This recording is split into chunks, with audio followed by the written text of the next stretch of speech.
White house में हुए दो बहुत बड़े फैसलों ने इजराइल और ईरान दोनों को बहुत ज्यादा परेशान कर दिया है। डोनाल्ड ट्रंप ने मोहम्मद बिन सलमान के साथ मिलकर के पश्चिम एशिया में कोहराम मचाने वाली एक बड़ी डील कर ली है। ट्रंप ने दोनों फैसले अब एक नया युद्ध भड़का सकते हैं और फिलहाल सबकी नजर अब सऊदी अरब के क्राउन प्रिंस मोहम्मद बिन सलमान पर है।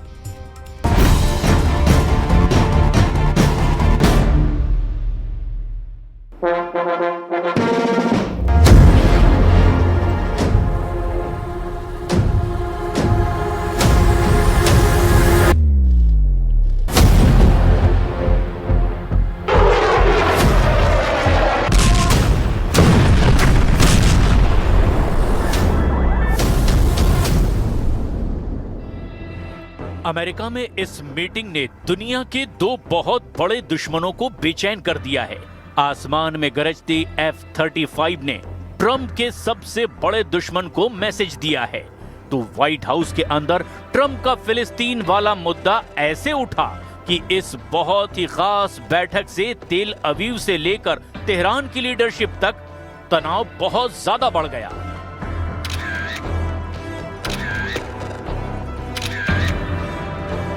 इन दोनों पावर सेंटर में तनाव का मीटर रिकॉर्ड तोड़ रहा है। सलमान और ट्रंप की मीटिंग के पीछे असली मकसद क्या है, ये इजरायली प्रधानमंत्री नेतन्याहू के लिए भी उतनी ही बड़ी पहेली है जितना बड़ा सरप्राइज ईरान के सर्वोच्च नेता अली खामनेई के लिए है।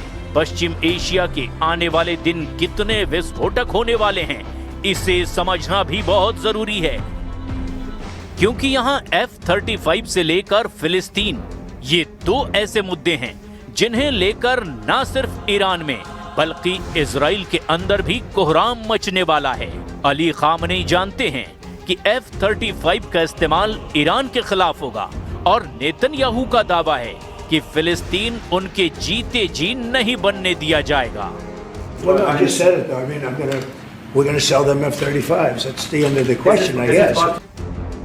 जब व्हाइट हाउस में सऊदी अरब के क्राउन प्रिंस मोहम्मद बिन सलमान का शाही स्वागत हो रहा था, उसी वक्त नेतन्याहू ने लेबनान में उस रिफ्यूजी कैंप पर दागे बहुत ही खतरनाक बम, जहां फिलिस्तीनी शरणार्थी रहते हैं।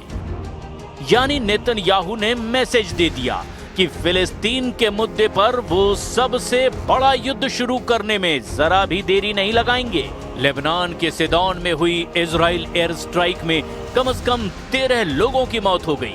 एक तरफ सलमान फिलिस्तीन देश बनाने की बात कर रहे हैं, वहीं नेतन्याहू लेबनान में फिलिस्तीनी शरणार्थी कैंप पर हमला करके बता रहे हैं कि फिलिस्तीन देश को बर्दाश्त नहीं करेंगे, ना ही हिजबुल्लाह को बख्शेंगे। ההתנגדות שלנו למדינה פלסטינית בשטח כלשהו מערב לירדן, ההתנגדות הזאת קיימת ושרירה, היא לא השתנתה כהוא זה. אני עודף את הניסיונות הללו כבר עשרות שנים, ועושה את זה גם מול לחצים מן החוץ ולחצים מבית, אז אני לא זקוק לחיזוקים וציוצים והרצאות מצד איש. आखिर डोनाल्ड ट्रंप और मोहम्मद बिन सलमान की मीटिंग में ऐसा क्या हुआ जिसने इजराइल और ईरान दोनों को बहुत बुरी तरह भड़काने की वजह दे दी? ये समझना भी बहुत जरूरी है। इसमें कोई शक नहीं कि क्राउन प्रिंस सलमान का स्वागत करने में डोनाल्ड ट्रंप ने कोई कसर नहीं छोड़ी।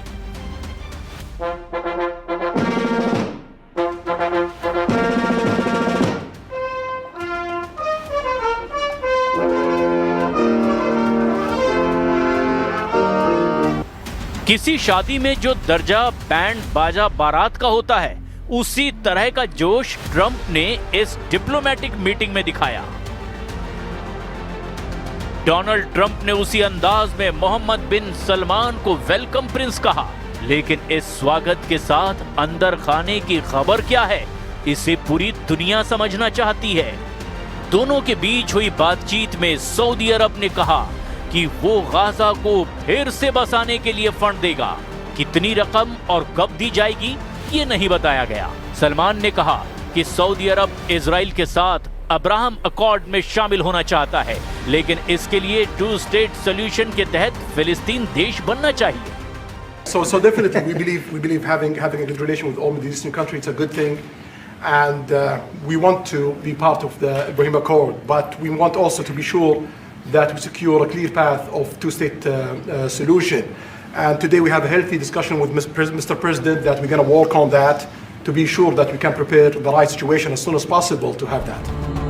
आज का सच ये है कि इजराइल इस डिमांड को पूरी तरह खारिज करता है। ऐसे में क्या अब्राहम अकॉर्ड पर बात बन जाएगी? सऊदी अरब और इजराइल के बीच राजनयिक रिश्ते कायम हो पाएंगे? सऊदी अरब की ये ऐसी डिमांड है जो अमेरिका को बहुत ज्यादा मुश्किल में डाल सकती है और इस उलझन ने डोनाल्ड ट्रंप को बहुत ज्यादा मुश्किल में डाल दिया है। 2 साल तक इजराइल की जिस बमबारी ने गाजा को मिट्टी के ढेर में तब्दील कर दिया और जिस बमबारी ने करीब 70,000 लोगों की जान ले ली, उसके लिए पश्चिम एशिया के लोग अमेरिका को भी जिम्मेदार मानते हैं, क्योंकि इजराइल का गिराया हुआ हर बम अमेरिका से सप्लाई किया गया था। लेकिन अब ट्रंप भी अमेरिका के आधिकारिक रुख यानी कि 2 स्टेट सॉल्यूशन की बात कर रहे हैं। ट्रंप बिना किसी वायदे के 2 देश वाले हल की बात कर रहे हैं, यानी इजराइल के साथ फिलिस्तीन भी देश बन जाए और फिर अब्राहम अकॉर्ड पर सऊदी अरब दस्तखत करे। लेकिन क्या इजराइल ऐसा मुमकिन होने देगा? You know, I don't want to use the word commitment, but we've had a very good talk on the Abraham Accords. We talked about 1 state, 2 state. You know, we talked about a lot of things in a short period of time. We'll be discussing it further too. But I think you have a very good feeling toward the Abraham Accords. दरअसल फिलिस्तीन को लेकर मोहम्मद बिन सलमान के रुख के पीछे Iran की एक चिट्ठी बताई जा रही है। अमेरिका दौरे से पहले ईरान के राष्ट्रपति मसूद पजेश्कियन ने सलमान को एक चिट्ठी लिखी थी। इस चिट्ठी की टाइमिंग को लेकर पूरी दुनिया में ये हेडलाइन बनी। ईरान से लेकर अमेरिका और अरब वर्ल्ड से लेकर इजराइल तक इस चिट्ठी की चर्चा हुई। बताया गया कि ईरान ने अमेरिका और सऊदी अरब के बीच होने वाली किसी भी डील को लेकर ईरान की फिक्र जाहिर की और अब्राहम अकॉर्ड्स पर भी चिंता जाहिर की गई। ऐसे में ट्रंप और सलमान की मीटिंग में ईरान को सबसे ज्यादा किस बात से झटका लगा है, वो भी समझने की जरूरत है।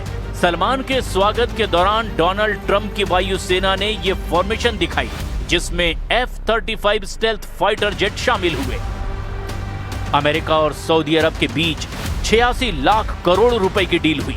86 लाख करोड़, इसमें सिविल न्यूक्लियर एनर्जी के अलावा सबसे बड़ा नाम F-35 का है।